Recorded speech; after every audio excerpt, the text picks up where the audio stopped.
Hi, my name is Alan Lamont. This is the third in a series, and I'm talking now about the Jesuits and the derooting of the Protestant Reformation. I'm here with a friend of mine named Jorg Glisman, and he talks on Mystery Babylon News Radio. That's GrandDesignExposed.com, Jesuit Connection Reformation. And on those radio broadcasts, you will find many great revelations about the true founding of America, who really created the United States of America. And so go on these radio broadcasts, and I would like to begin by first of all explaining the true history of Martin Bormann. Martin Bormann is a man who is really under the radar. That's the way to explain him. He's under the radar. Now let me explain something about Martin Bormann. Martin Bormann was the true Führer. He was the man who was in control of Adolf Hitler over politics. Now, Adolf Hitler was positioned by the Knights of Malta, and he was brought into power through the Concordat that was signed by the Vatican and von Papen, who was a High Knight of Malta. I've covered that in my first video. Now, let me explain something. Martin Bormann, this will come as a shock, but this is the truth. Martin Bormann was a high Jesuit. He was a Jesuit father, not low professed. No, he was a Jesuit father. That means that he was really someone who was at the very top of the Jesuit power structure. He was positioned by the Black Pope to oversee Adolf Hitler. Now, Jesuit father Martin Adolf Bormann, who was a high provincial of the Society of Jesus, he was the one that was really the one that was controlling the Nazi Empire. That's the truth. The Holy Roman Empire. Martin Adolf Bormann, he was born Adolf Martin Bormann on April 14, 1930. He was the eldest son of 10 children of Martin Bormann and the godson of Adolf Hitler. That's the truth. He was born of Adolf Martin Bormann, the first child, in 1900 to 1945. So-called. We don't know the actual day of his death, but we do know that in 1947 he became a Roman Catholic priest. Let me explain this. I want to explain something about the Bormann bloodline here. Martin Adolf Bormann was really a Jesuit priest. I've said that just previously, but there is a book called The Grey Wolf, and in this book, you can find it on the internet on PDF. It's explained that really Martin Bormann escaped Nazi Germany, and he went to Argentina dressed as a high Jesuit provincial, a Jesuit priest. So people need to understand the true history of the Third Reich. And Martin Bormann, let me correct myself, Jesuit father Bormann, he was assigned to South America through the Nazi rat lines, through the Knights of Malta. He was positioned in South America, and from there began to oversee the Third Reich in Buenos Aires and South America and Argentina primarily. And he was the leader of the Third Reich, and people need to know this history because it is covered up and suppressed. Now, why is it that the Jesuits positioned thousands of Nazis into South America? It's because Nazism still rules today. That's the truth.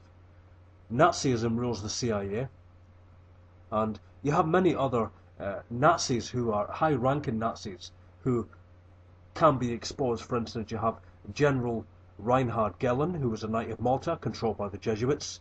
In his memoirs, he explained that Martin Bormann was a spy working for communist Russia. That was really disinformation. The truth is that Joseph Stalin was himself, listen, a Jesuit father. That's right. Did you know that? That Joseph Stalin himself was a high Jesuit provincial who was trained by the Jesuits inside the Orthodox Seminary at Tiflis, that's Tiflis, Tiflis, Georgia in Russia. That's the truth. So Stalin himself is a high Jesuit. Martin Bormann is a high Jesuit.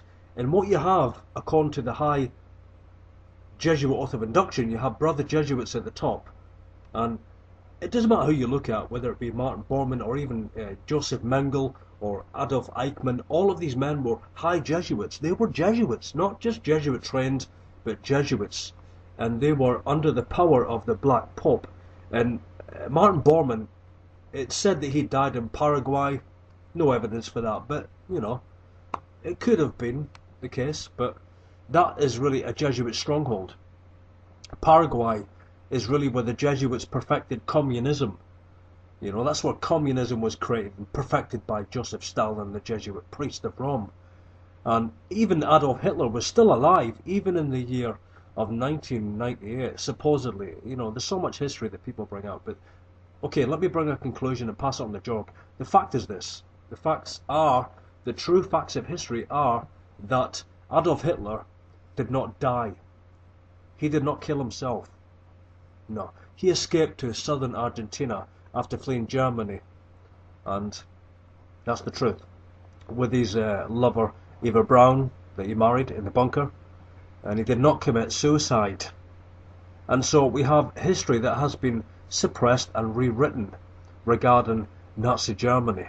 Nazi Germany was overseen by Bormann, who was a very, very powerful Jesuit.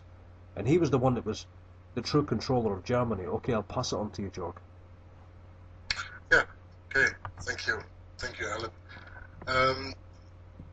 There's a kind of an echo. You have that also? Oh, okay, it's better now. That was very interesting information that you gave there. I mean, that Hitler just killed himself is something that I actually always doubted in my life, that he would just chicken out like that.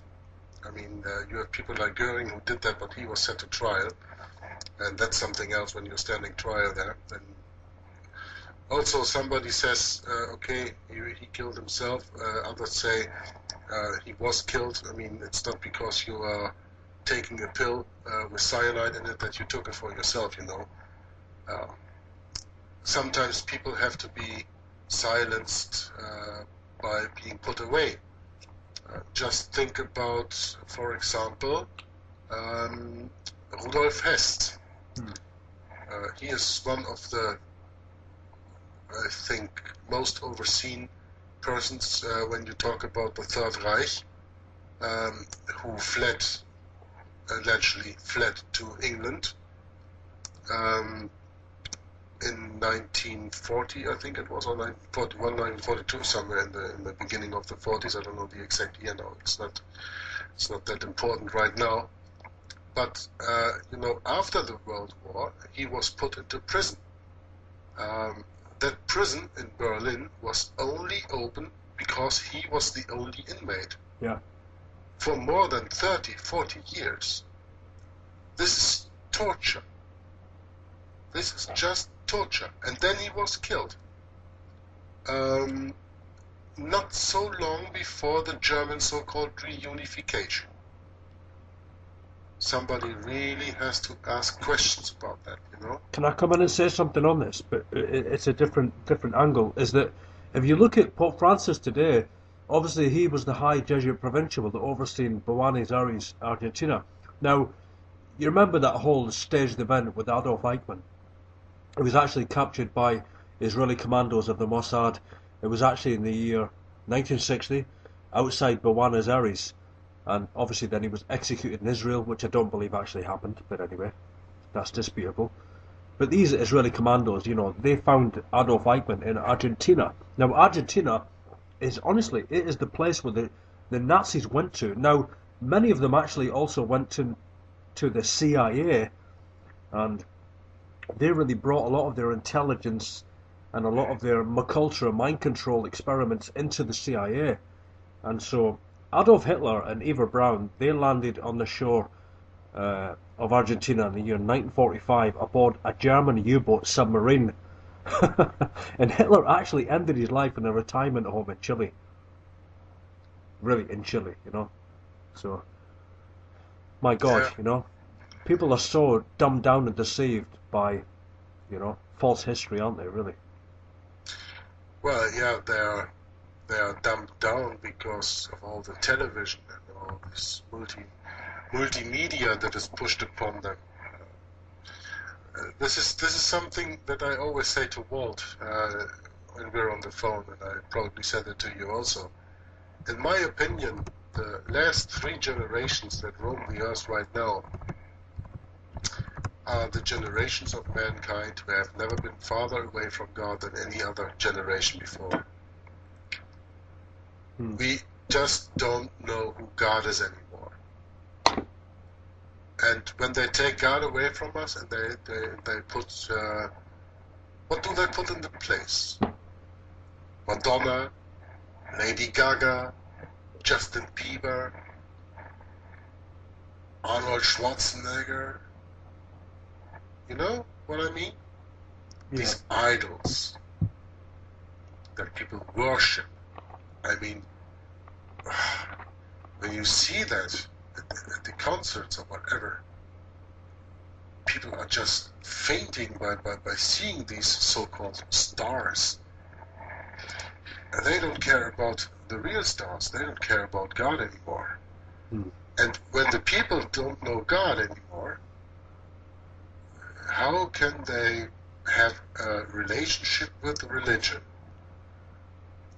It's the work of the Jesuits to take care that religion can be ridiculed.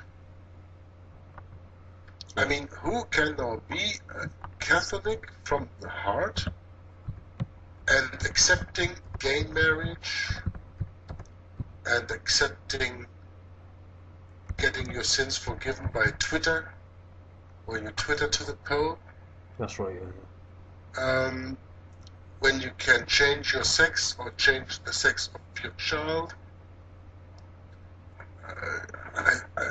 I don't get it. Don't people see where this all is going?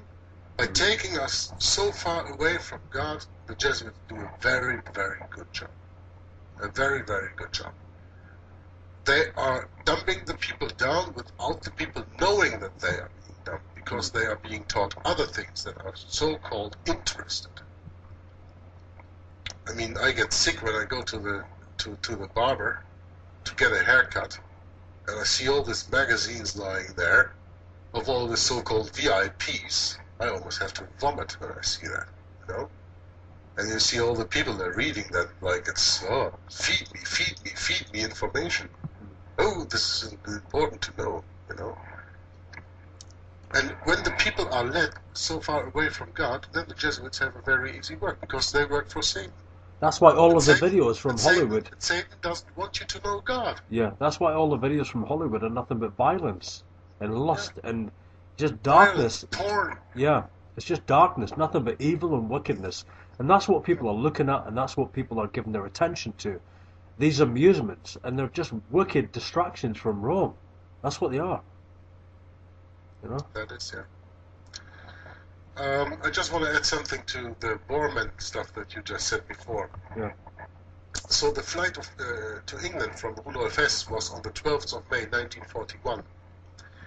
And after that, Bormann took his office over.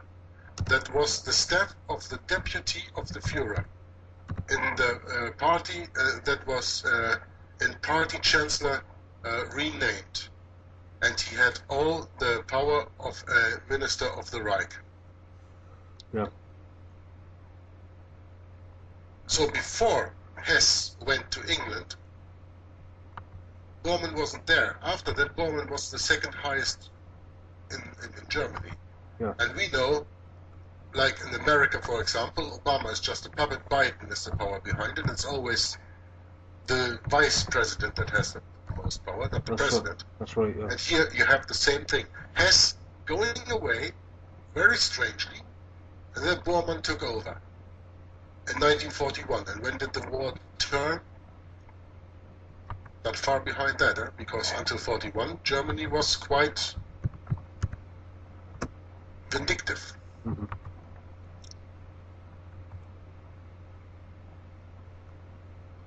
So, I guess we are about to say goodbye after this broadcast. Yes. I thank the listeners very much that they had the patience to keep on with us, because sometimes we don't know where we go, because people, let me tell you, we don't script this. This is by heart and by looking up while we are talking, and this is sometimes very hard to do. If Yes. you don't believe it, try it yourselves. Anyway, I thank you very much for your patience and for your attention. Hope you learned something. Hope you come back. Really hope you come back. Wish you all the best.